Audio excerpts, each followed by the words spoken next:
북한 5차 핵실험에 대해서 유엔이 새로운 대북 제재를 내놓은 데 이어서 우리 정부도 자체적으로 추가 대북 제재에 들어갔습니다.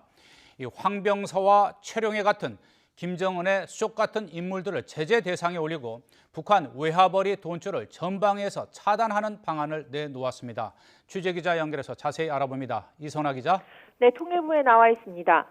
네, 황병서, 최룡해 우리에게도 매우 익숙한 인물들인데 어떻게 해서 제재 대상에 오르게 된 겁니까? 네, 황병서는 북한 군에, 또 최룡해는 북한 노동당의 최고 실력자로 김정은이 수족처럼 부리는 실세들입니다. 정부는 이들이 북한 핵무기 개발을 지원하고 육성하는 핵심 인물들이라고 보고 있습니다. 이외에도 우리 국정원장격인 김원홍 국가안전보위상과 국방부 장관격인 박영식 인민무력상 등 북한 군부와 내각, 당의 고위급 인사들을 대거 제재 명단에 올리고 특히 북한 노동당 자체를 제재 기관에 포함했습니다. 북한 외화벌이를 차단하는 데에도 주력했습니다.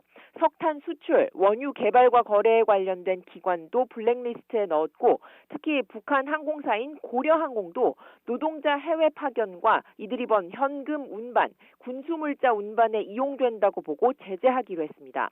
중국 본토에 있는 기업으로는 처음으로 단둥 홍샹 실업 발전공사 법인과 관계자도 제재하기로 했습니다.